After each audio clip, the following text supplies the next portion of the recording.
The Dental Download podcast is your source for insight from conversations with fellow dentists, specialists, and leaders in the industry. With new episodes every Monday morning, I'm your host, Dr. Haley. Let's get into this week's episode.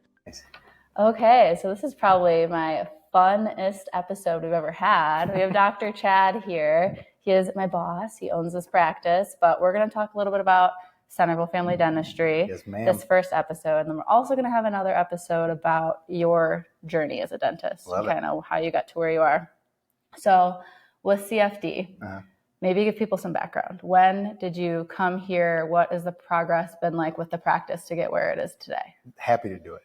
First off, gentle listeners of Dr. Haley's, congratulations. Because how long have we worked together now? 6 months-ish. 6 months.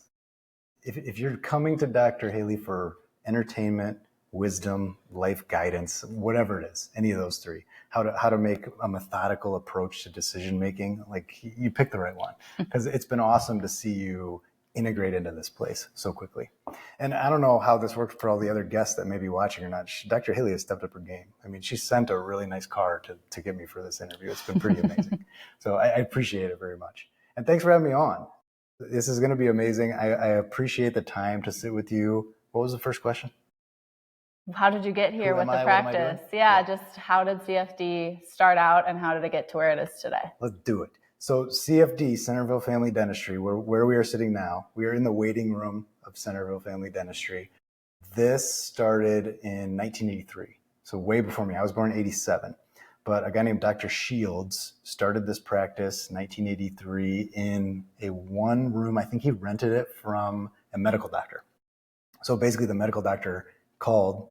They knew each other from a friend or something and said, hey, call me crazy, but I think a dentist would be good in this town.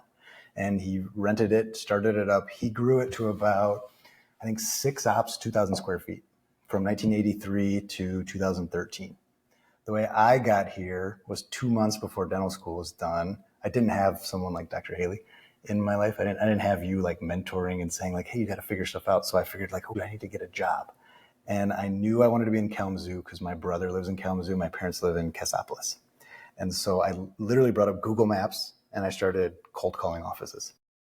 And I just said, hey, I had a spiel. My name's Dr. Chad. I'm going to graduate soon from Ohio State. I'm looking for a job in the area because my family's here. I'd like the job to also have the opportunity to buy in. And I just did that, like 3 hours one night. I think Dr. Shields was maybe the second or third doctor I called. And he said, actually, that's exactly what I'm looking for. Why don't you come visit? And that was it. I had, from Columbus, this is 5 hours. So I got here by scheduling like 6 interviews in a row. And then I would drive from Columbus and then I would go to each interview. And this was the second interview. So I'd already done like 3 or 4 phone call the same stuff you and I did, like talk on the phone, all that stuff. There was a couple good prospects. And then this one, when I came to it, you guys probably can't see it if we're watching video or if you're just listening, but this is in a strip mall in a small town of 1,400 people. And when I got here, I was like, I don't know if this is the right spot for me. Because you remember it, right? What's it look like when you come here? Yeah, it's a little different. It's underwhelming would be the word, right? Initially, that's what it looked like. I mean, we've renovated and all that stuff now, but you meet the people that work here. The first people I met here was actually their dog. So when I walked in the room, their dog was in and ran to me and jumped on me. And essentially, to shorten the story, I canceled all the other interviews and said, I found the office. I'm good. So I didn't go to the other dentist office. That's how I ended up here. And then a year and a half later, Dr. Shields and I decided like, he's ready to retire. I'm ready. Let's do this. And I purchased the practice. And then from there, my wife is a dentist also. She came on, I think like a year later, she came on. And we started growing slowly but surely until 2019 when we doubled in size. So we actually did a construction project and an expansion, and that's the size we are now. Nice. That's how it started. Nice. How did you know what type of practice you were looking for when you came, you saw Dr. Shields, you met the people here? What made it feel special to you or different? The people. I think that was the big one. I mean, you guys all know this. I'm sure that the listeners know this, but we are the dentists. The people are really what drive us and support our mission. And the minute I met them, I actually met patients too. And I knew I wanted to be in a place where, number one, you can make an impact. Number two, you had skin in the game because you were connected to the community and everybody knew your stuff. And then the people that work with you were supportive and positive, and they didn't look at it like it was an inconvenience that you were coming. And it was like literally check all the above. Everything was great. And then I also knew, which I know you probably, well, maybe not, you don't seem like you struggle with much, but sometimes the decisions that you have to struggle with is this doctor going to help grow with me? Or is this doctor going to be someone that keeps me down low until he's ready to leave and then gives me permission to move? Mm-hmm. And from the start, Dr. Shields was pure support. So that's how I knew. Yeah. And then, you can probably tell pretty quickly what's going on. And that was a big one, was just, this feels like a good spot to be. Yeah, definitely. Mm-hmm. I mean, I can relate to that too. I was like, no, like this is special. This is something different, especially when you've seen some other places. You just can compare and contrast a little bit with that too. So when you have something to compare it to, it makes it way easier. Mm-hmm. So yeah, that is a very good point, is you gotta like see a few of them to know which one feels right for you. And you mentioned mission a little bit. Mm-hmm. So what would you say is your personal mission as a dentist? And then CFD, what is our mission here? Sweet. So my personal mission is to have a thriving dental practice that fits into a lifestyle so it doesn't feel like a burden. Mm-hmm. That's the basic way to think about it. I mean, I think one of the hardest things when you get into a profession that involves giving so much of yourself is you have to make sure it's giving while also providing for you and giving you energy. If it's just sucking life out of you, if it's just sucking away your energy, eventually it becomes a burden. So the whole operating system, I guess, that would be behind the scenes of this office is it's all based on the concept that this place should nourish you and energize you more so than suck the life out of you. Mm-hmm. I mean, so like, I know people that aren't listening might not know what time we're doing. We just did 8 hours of work, 8.5 hours of work. It ain't slow around here, mm-hmm. right? You don't seem tired. I'm not tired, right? Yeah. Like that's how it should work. It shouldn't be, oh my God, the day is over and I'm exhausted and I argued with 7 people today and everything is terrible and I'm going to go home and do it all again tomorrow. So, and that was not all the time, right? I didn't do that at the beginning of the practice because so much of it is how you think about it. But that is really when I started to discover the reason I like dentistry so much, that was it. Is mm-hmm. if you do it the right way, because I do think there's a right way to do it, everybody wins. Everybody gets healthier. They get healthier faster. They spend less money, but they give you plenty of money to make a good living. All the patients and all the team members also have plenty of things to be proud of and to make a living off of. And you feel good at the end of the day, not tired. Mm-hmm. And it kind of goes back to what you were saying earlier, like being part of your community and providing to your community, making the area around you healthier, making people happy, healthy as much as you can. Well said.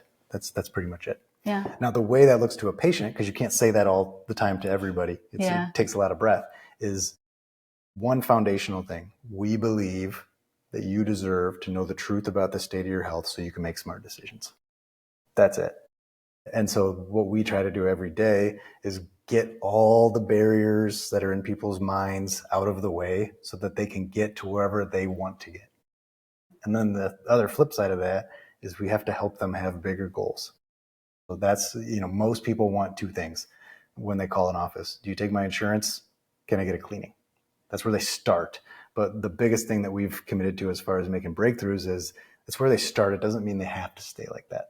So the more we can get them to think bigger on what they can do, the more you get people like these posters in our waiting room that have changed their smiles so dramatically that they look different, they walk different, they act different, they've got a different job, or they're better in the job they have, they're physically happier. I mean, mm-hmm. you can feel it, like we talked about. That's the biggest mission. That's when it gets really fun. Mm-hmm.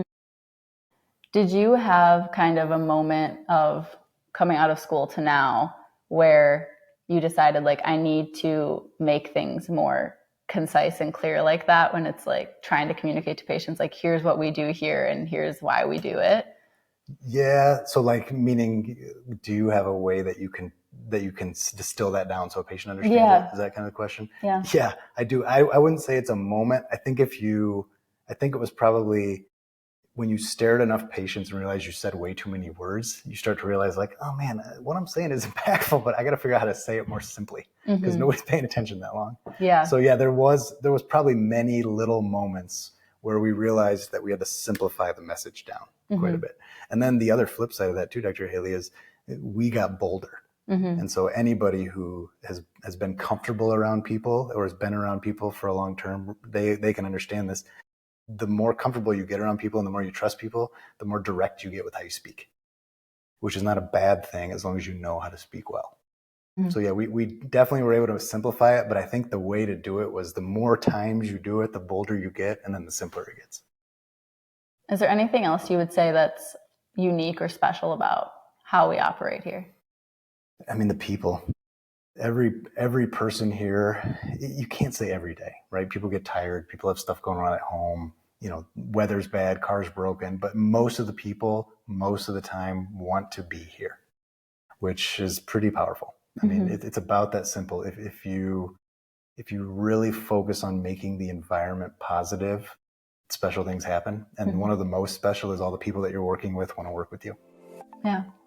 Dentistry can be tough, but here's something that makes it a whole lot easier: an MDA membership.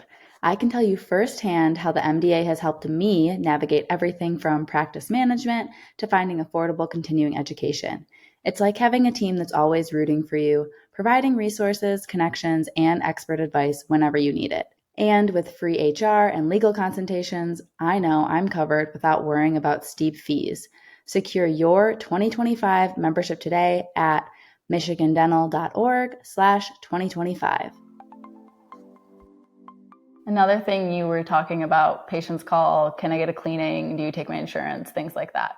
So we've recently been fully out of network in that transition. So how do you handle that conversation with patients?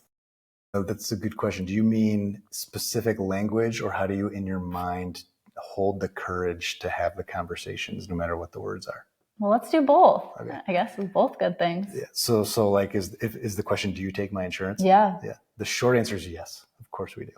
Right? Because when you are out of network, which is very powerful, when you're out of network, you're unshackled from any of the burdens, which means most of the time, most insurances you can take. So odds are the answer is yes.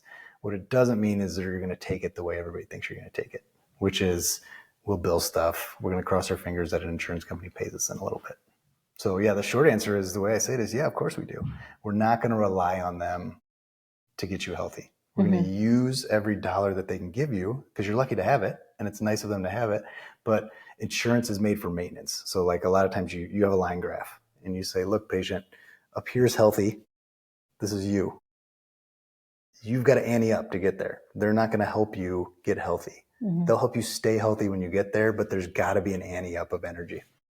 And then another good one, if you're looking for little like tactical language things, this is a little nuanced one, but that's kind of where all the magic is. I never just say the word money. And I always say the money word third, but I'll say time, energy, money. The last thing we want to do is waste your time, energy, or money, because that's really what it comes down to. And, you get into a little bit of like money mindset stuff, but if you can embody the fact that money is just stored energy, then it really makes life easier. Money is the most renewable resource in the world. You can always make more money. You can't make more time, and it's very hard to make more energy. So that's why I always put it third. And sometimes it's as simple as just saying those three things, right? Time, energy, money. It's never just money. So that's a big tactic that I like too. And do you find for people, what are some of the common like barriers you see to people not wanting to fully get healthy? I think the biggest one is, the short answer is there are no barriers, but the barriers that they put in front of them, it's usually they don't have a belief that they can figure out the money. They don't have a belief that they have found an office that they trust well enough yet to help them figure out the money. Or, there's some people that, as sad as it is to say, they're not ready yet to jump and go all in on getting healthy, right? Not being healthy and not feeling good is a really good excuse to not accomplishing things in life, right? And that's just a reality of it. Like if you don't feel good, you've got an out. So there are some people, it's not everybody, but there are some people, they're just not ready to get fully healthy yet. So I think the big key is figuring out where the barriers are, but then meeting them where they're at. Always we have to show them state of ideal. Here's perfect. Are you going to get there? We don't know. Some people do, but we're sure as hell going to do you get a cuss? Yeah, you're fine. We're sure as hell going to give you the chance to walk that path. And that's really, that was a big breakthrough. You know, you have not you, Dr. Haley does not have any bad habits, but we have a tendency to prejudge people. Yeah. Right. And say like, oh, this person's not going to go all in on this. This person's not going to be able to afford that, whatever it is. Right. And what I have found generally is if you just go in with a beginner's mind, like every patient's a new patient every time. What are you thinking? How you doing? You'd be surprised how often patients surprise you and figure ways out to do things. But I mean, the one we're looking at right now, up on our wall that had a full smile makeover. I think when she did that, she was out of work. She was looking for a job, and she maybe had just got out of the hospital with something else, and she figured it out. But she wouldn't have been able to do it if we didn't give her a chance. So I think that's the key. And this is where the job, all of you dentists or future dentists who are listening to the podcast, this is where you really start to get momentum in the job, is when you can develop the consistency to ask every time, every person, every day. That's really where it happens. Awesome. Yeah, I think that was a good point to end this first episode on. So love it. Thank you so much for your time. Wait, can I interview you? Maybe in the next one. Oh, okay. Gotcha.